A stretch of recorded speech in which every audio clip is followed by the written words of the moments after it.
Bonjour les sixièmes, bienvenue sur ce chrono-résumé sur le monothéisme juif. Alors donc on a vu ce chapitre sur le thème des premiers monothéismes et de l'Empire romain. Donc c'est sur notre premier chapitre, le monothéisme juif. On verra ensuite l'Empire romain et un autre monothéisme, le monothéisme chrétien. Lors de ce chapitre, on a vu trois points importants sur lesquels je vais revenir. Donc le premier, c'est une région et une terre promise. Alors terre promise, donc c'est l'expression de la Bible. C'est la terre exactement qui se trouve ici. C'est la terre de Canaan. Alors pourquoi cette terre promise? Je vous rappelle, c'est selon le récit de la Bible, Abraham aurait reçu Dieu, donc Dieu serait descendu pour parler à Abraham, et il aurait conclu une alliance avec lui. Quel est l'accord entre les deux? Eh bien, si Abraham obéit à Dieu, Dieu lui donne une très longue descendance et un nom, de la prospérité, etc., etc. Donc, qu'est-ce qu'il va faire, Abraham? Eh bien, il va partir de Haran avec sa femme, ses enfants et toutes les personnes qu'il a avec lui, et il va arriver jusqu'à Canaan. Et à Canaan, eh bien, Dieu lui dit, tu t'arrêtes là, c'est là que tu vas t'installer. On avait vu que cette version biblique correspondait pour un certain nombre de choses avec la version des historiens, puisque les historiens parlent d'un peuple qui serait parti plus au nord ici. Donc, ce peuple s'appelle les Hébreux. On avait dit que les Hébreux, ça voulait dire ceux qui franchissent. Franchissent quoi? Eh bien, c'est le fleuve, ici l'Euphrate, et que ce peuple, qui était un peuple donc nomade, avait bougé et était arrivé jusqu'à Canaan, et finalement a décidé d'arrêter de bouger et s'était installé dans cette région de Canaan.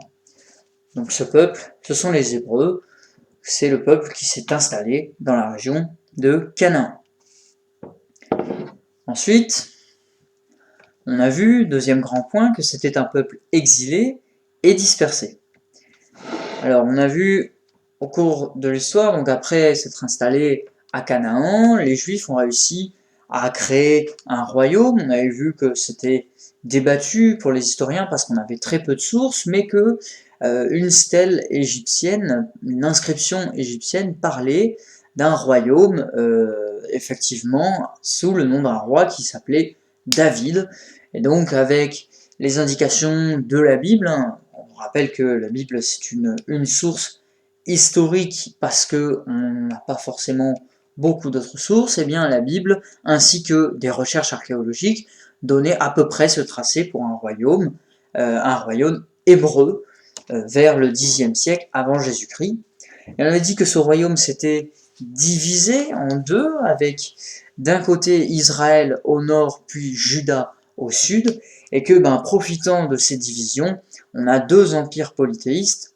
Au début l'empire assyrien qui va envahir ce royaume d'Israël, et lorsque ce royaume va être envahi, eh bien les Israéliens vont bouger, ils vont fuir tout simplement, ils vont fuir soit plus au sud dans le royaume de Juda, soit en Égypte, et parfois ils vont être déportés, c'est-à-dire qu'ils vont être bougés de force au sein de l'empire assyrien. Et plus tard, eh bien, en 587 avant Jésus-Christ, ça sera les Babyloniens, ce seront les Babyloniens qui vont envahir le royaume de Juda.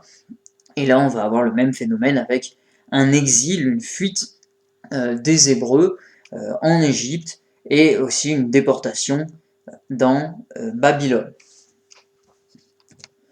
Ce n'est pas le seul moment d'exil des Hébreux. On avait dit que c'était également le cas sous l'Empire romain. Donc, on avait parlé de cette révolte en 70 après Jésus-Christ, donc on est au 1er siècle après Jésus-Christ, et on avait parlé donc que les Romains avaient brutalement réprimé cette révolte, avaient détruit, tué beaucoup d'Hébreux, et donc pour échapper à ces meurtres, pour échapper à ces massacres, eh bien, les Hébreux, une fois encore, avaient bougé, sauf que cette fois-ci, donc ils avaient bougé en Mésopotamie, dans ces endroits où ils avaient déjà bougé. Pourquoi? Parce qu'il y avait déjà des communautés, mais ils en ont fondé d'autres. Et puis surtout, spécificité, au 1er siècle après Jésus-Christ, eh bien, ils ont bougé dans tout l'Empire romain.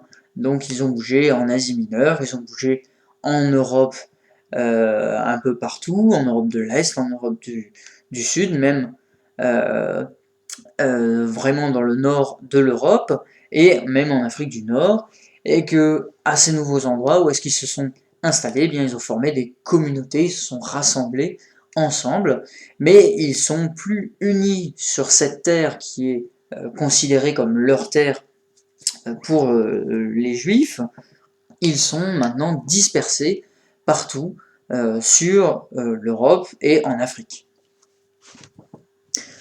Réaction face à cette dispersion, face à ces exils, eh bien on a un peuple qui veut conserver son histoire et sa religion particulièrement.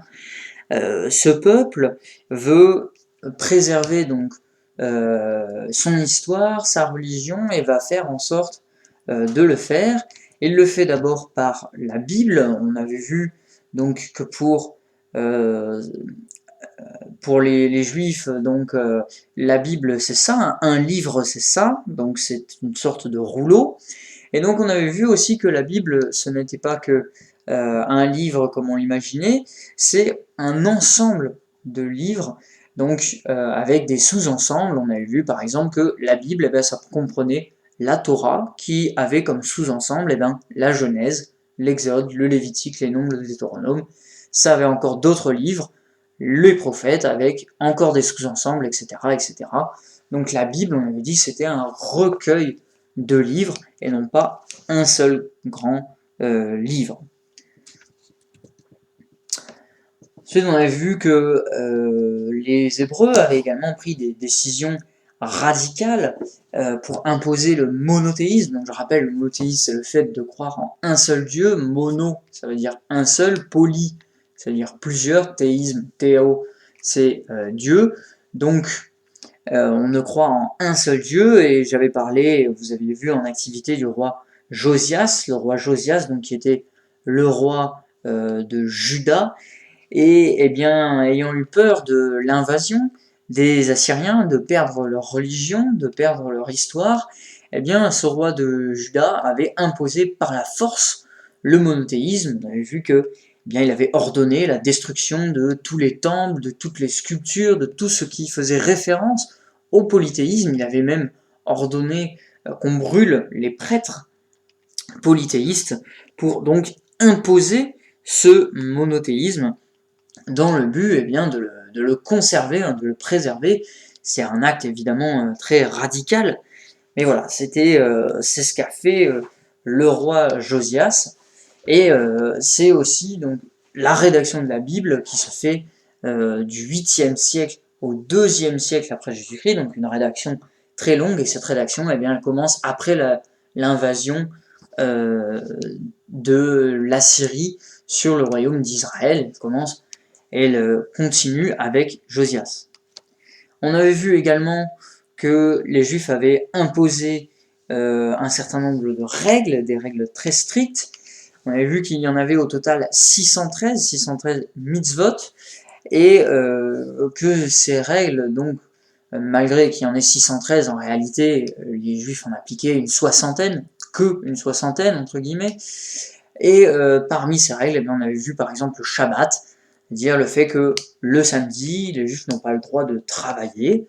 On avait vu également le cas de la viande, on avait fait le parallèle avec la religion musulmane, puisque les Juifs doivent manger la viande cachère, c'est-à-dire qu'elle est tuée selon un certain nombre de rituels, et également ils ont des interdits au niveau de ce qu'ils doivent manger. Par exemple, ils ne doivent pas manger de porc.